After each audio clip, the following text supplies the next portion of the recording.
Clarence Johnson had lived most of his life along that old highway that cut across miles of farmland and open fields.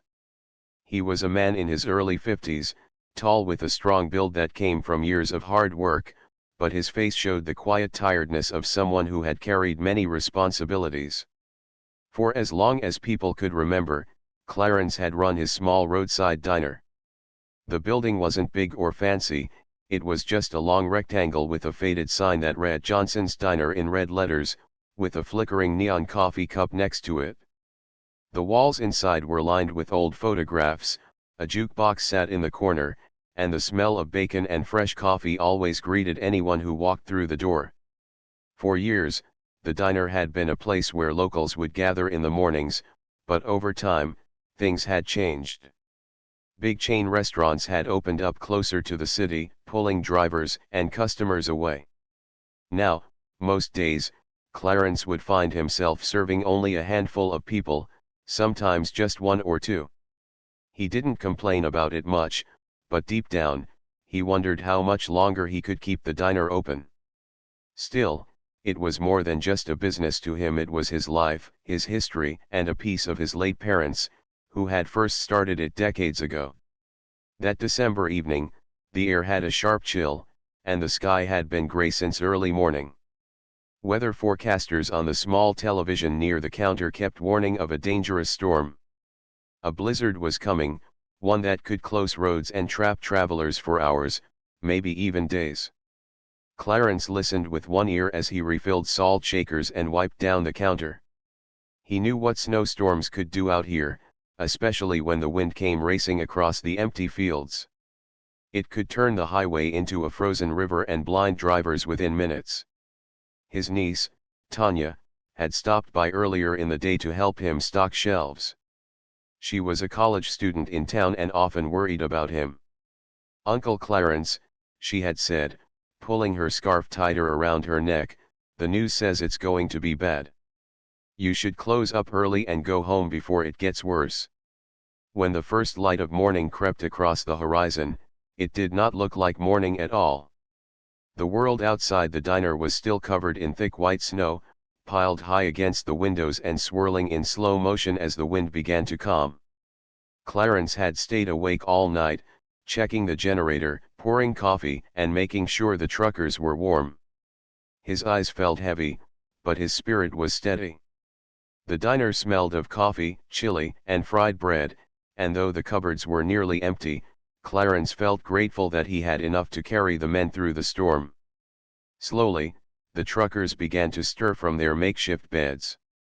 Some had fallen asleep in booths with their heads resting on folded arms, others on the floor wrapped in blankets. Mike, the first driver who had arrived, stretched and looked out the window. "Looks like the worst has passed," he said, rubbing his eyes. "I think we might just get back on the road today." The next morning began like any other for Clarence. He woke early, as he always did, and put on a fresh pot of coffee in the diner's kitchen.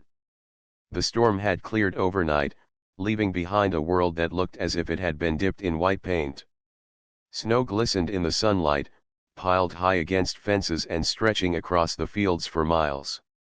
The highway, once buried, had been plowed open again, and now it lay quiet, like a long silver ribbon running through the snow.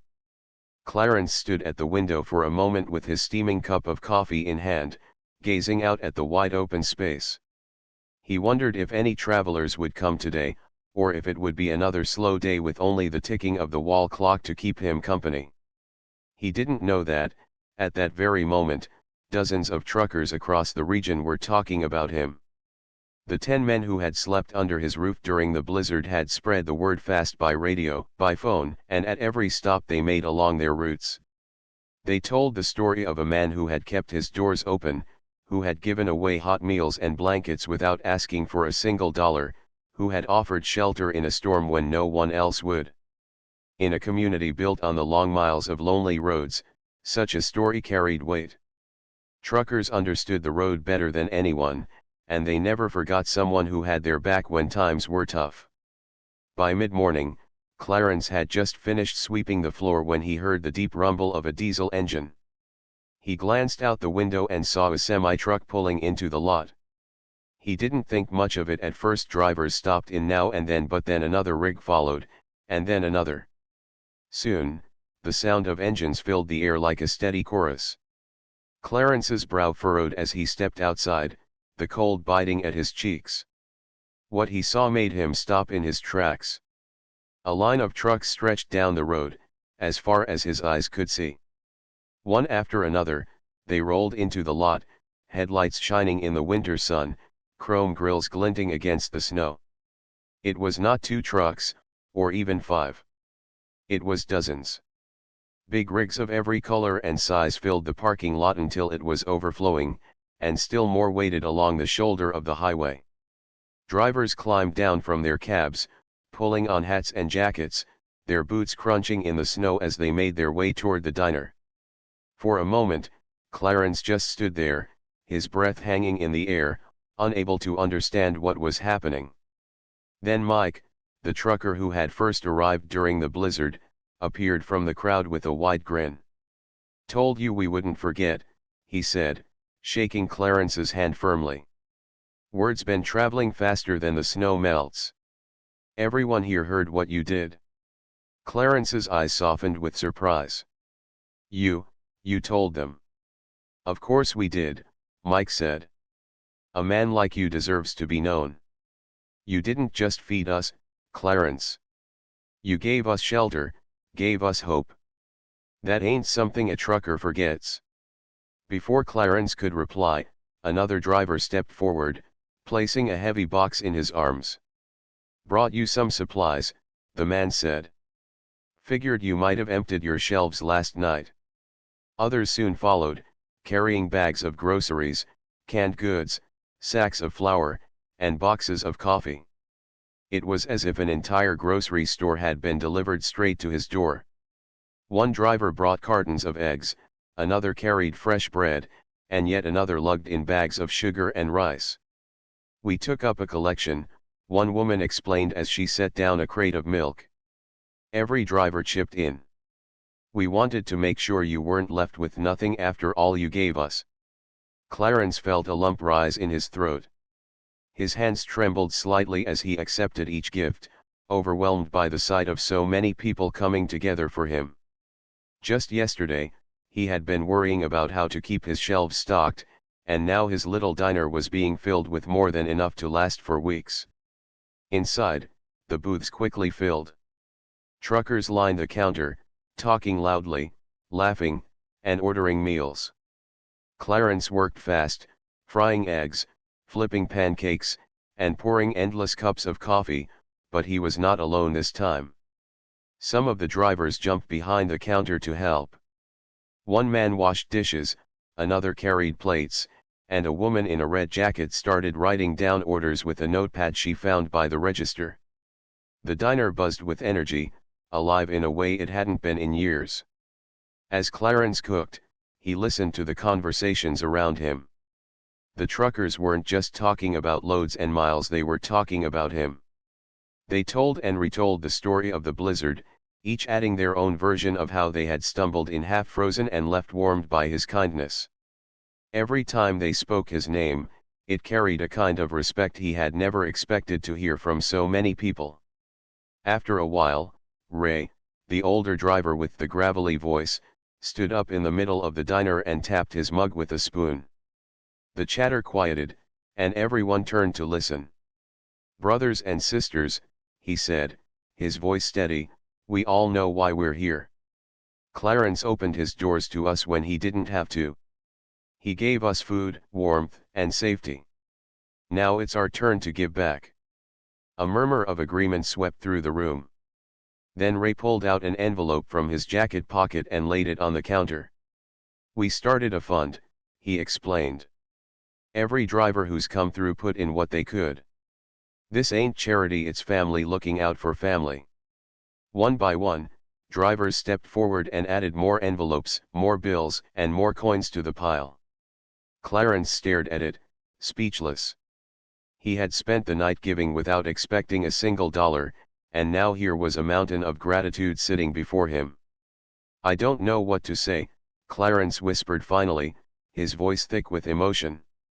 "I never did any of this for money. And that's exactly why we're doing it," Mike answered. "Because men like you keep this world turning, even when nobody notices. You showed us what matters most." Tears stung Clarence's eyes, though he tried to blink them away. He looked around the diner, at the faces of men and women who had once been strangers but now felt like family. For the first time in many years, he did not feel alone in his little diner on the side of the highway. He felt connected to something bigger, a community that stretched across roads and states, tied together by loyalty and respect. That day, the diner stayed busy from morning until night. Trucks kept rolling in, filling the lot and lining the highway, their engines humming like a song of solidarity. Some drivers ate and left, others stayed for hours, but all of them came for the same reason: to stand by the man who had stood by them. When evening finally fell, Clarence stepped outside to watch the rigs glow under the setting sun.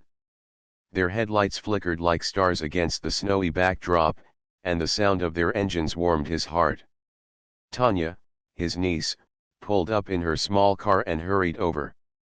She looked at the line of trucks, at the packed diner, and then at her uncle. "What on earth happened?" she asked, astonished. Clarence smiled softly, his eyes shining. "Kindness," he said simply. "That's what happened." Tanya slipped her arm through his, and together they watched as another rig turned off the highway into the lot.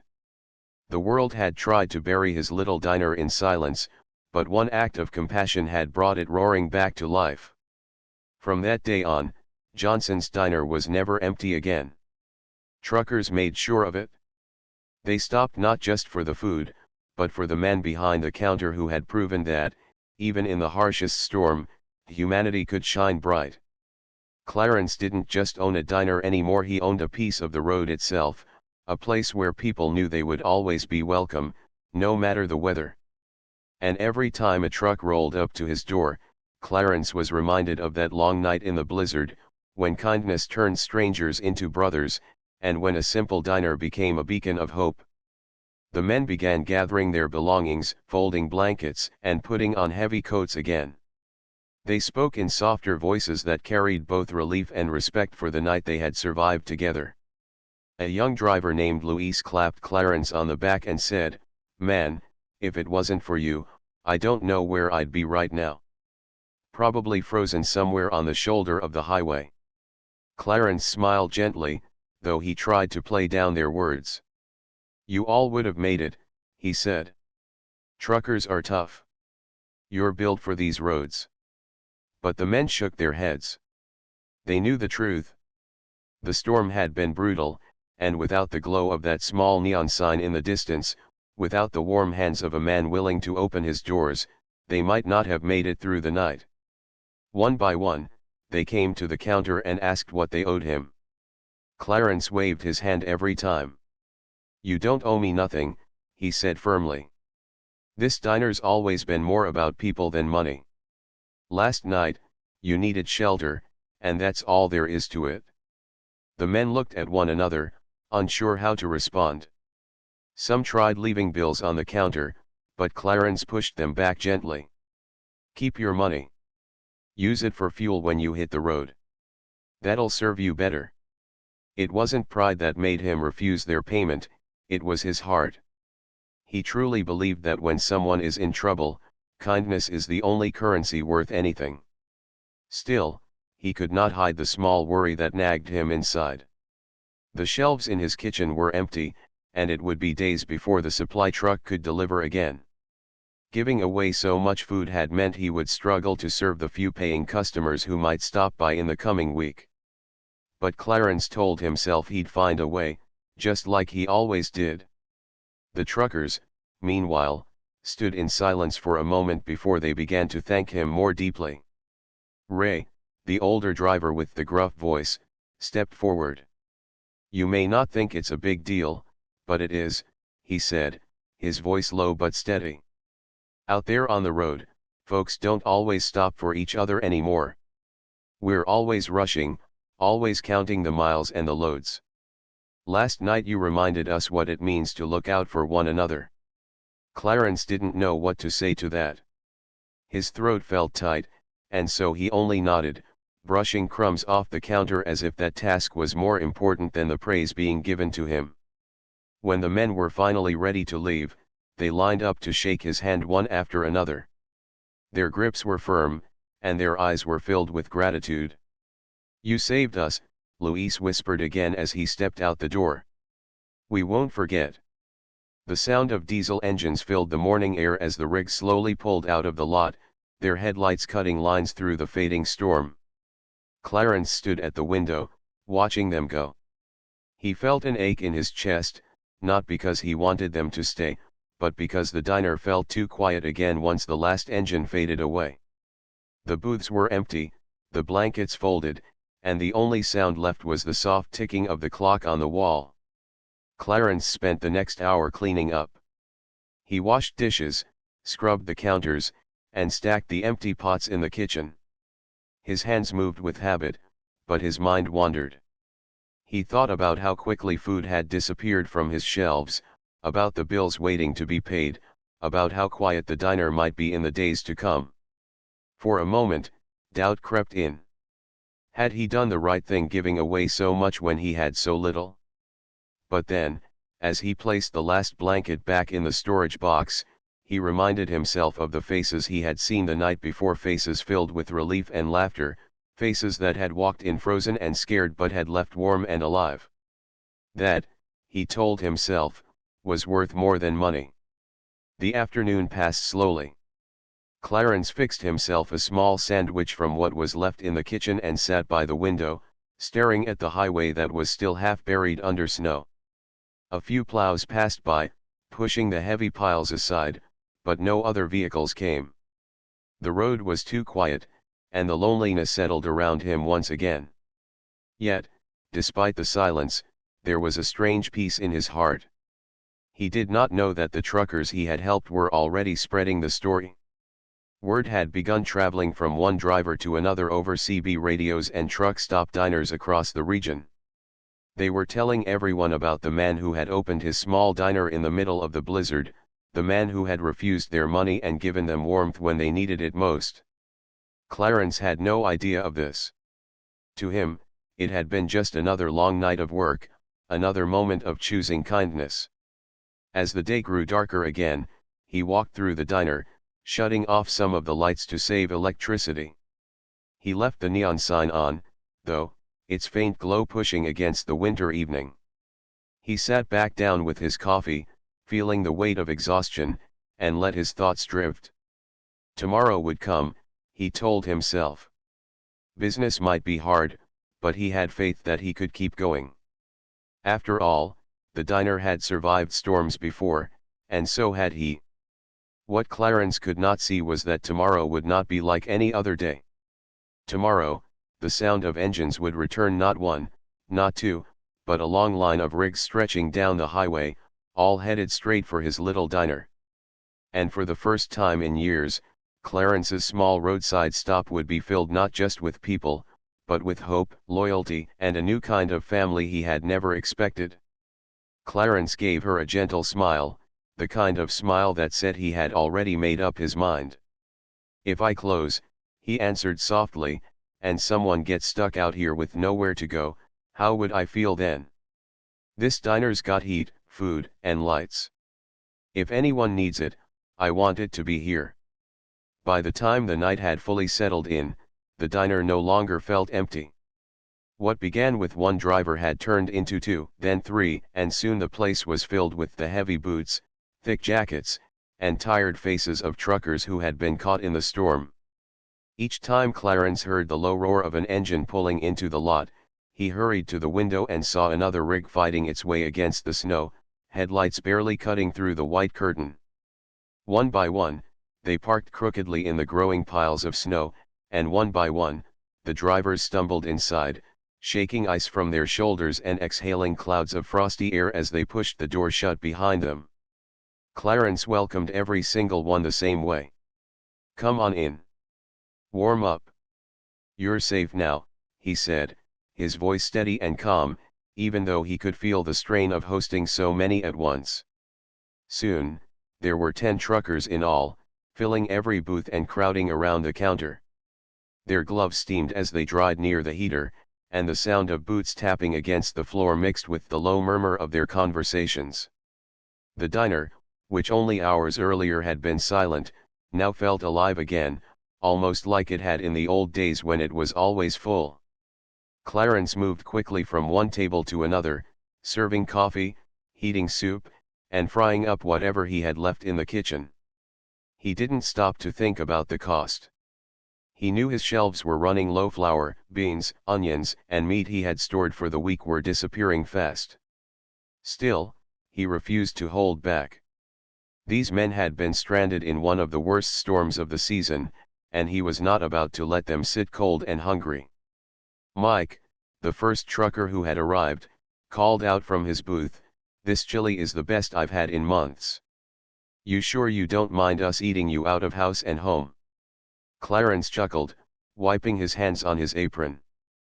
"Food is meant to be eaten, not stored away. You all need it more than I do tonight." That answer made the men smile. They exchanged glances, some nodding silently as though they understood they were sitting in a place that was more than just a diner. It was a shelter, a safe haven when they needed it most. The hours passed slowly, but inside the diner, a sense of community began to grow. The truckers started telling stories from the road, sharing laughs that helped them forget the howling storm outside. One man named Ray talked about the time he had gotten stuck in the desert with a broken radiator and had been saved by another trucker passing by. Another, a younger driver named Luis, confessed it was his first winter run, and he had never experienced a blizzard like this before. "Thought I was a goner out there," Luis said, his hands still trembling slightly as he clutched his mug of coffee. "Couldn't see more than a few feet ahead. Then I saw that neon sign glowing like it was calling me." The other men nodded in agreement. Each one admitted that, at some point during the storm, they had thought they wouldn't make it. Some had considered pulling over on the shoulder, risking being buried under snow.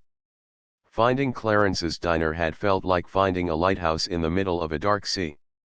Clarence listened quietly as he worked, his heart warming at their words. He hadn't kept the diner open expecting anything in return. Yet hearing how much it meant to them made his long hours and aching feet worth it.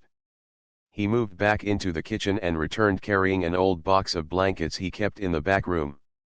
He placed them on the counter and told the men, "Take one each. It's going to be a long night." The drivers were surprised. A few tried to refuse at first, saying they didn't want to trouble him further, but Clarence insisted. "Trouble would have been if you'd stayed out there," he said simply. As midnight approached, the storm raged on without mercy. Snow pressed heavy against the diner windows, and the wind rattled the doors. Yet inside, the atmosphere grew almost warm and homelike.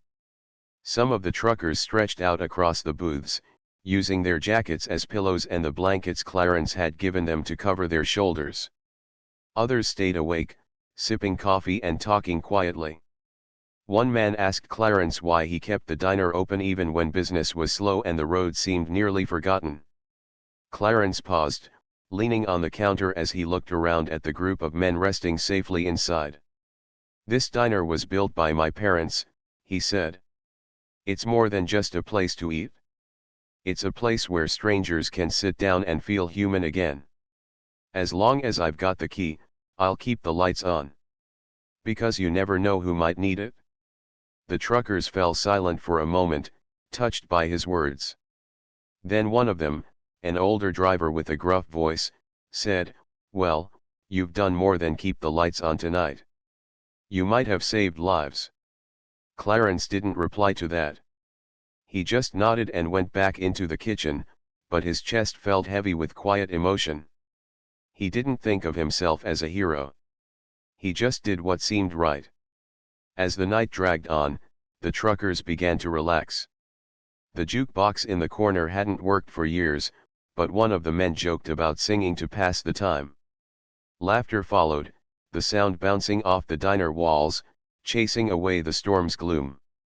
For a few hours, they weren't just drivers stranded on the road, they were brothers sharing warmth in a frozen night. Clarence sat down briefly near the end of the counter, sipping his coffee as he watched them. Tired though he was, he felt a rare peace. His diner had been nearly forgotten by the world, but that night, it mattered again. It mattered because 10 men had found shelter in its walls. It mattered because in the middle of a blizzard, when the world was harsh and unforgiving, there was still a place where kindness was stronger than the cold. He didn't know what the morning would bring, but in that moment, Clarence knew he had made the right choice in staying open. And as the snow kept falling outside, he promised himself he would stay awake and keep the heat running until the storm grew worse as the night fell. Snow came down heavy, piling up fast, and the wind howled like 1,000 whistles outside the diner walls. Clarence stood by the big front window for a while, wiping the glass with a rag, but he could barely see the road anymore. It was all white, swirling and blowing, the kind of weather that could make a man lose his way even if he had driven that road 100 times before. The neon sign outside flickered, glowing weakly against the storm, but still, it stood out like a small beacon in the darkness. Clarence poured himself a cup of coffee and sat at the counter. The diner was empty, the only sound inside was the faint hum of the refrigerator and the crackle of the old radio. The man felt the weight of loneliness that often came on such nights. He had kept the diner open because he had a feeling someone might need it. He wasn't sure if he was right, but in his heart, he didn't want to lock the door when the roads were this dangerous. It wasn't long before he heard something unusual, a deep rumbling sound beneath the noise of the wind. At first, he thought it might be the storm playing tricks on him, but then the headlights appeared faintly through the snow. A massive 18-wheeler crawled into the lot, its tires crunching against the ice.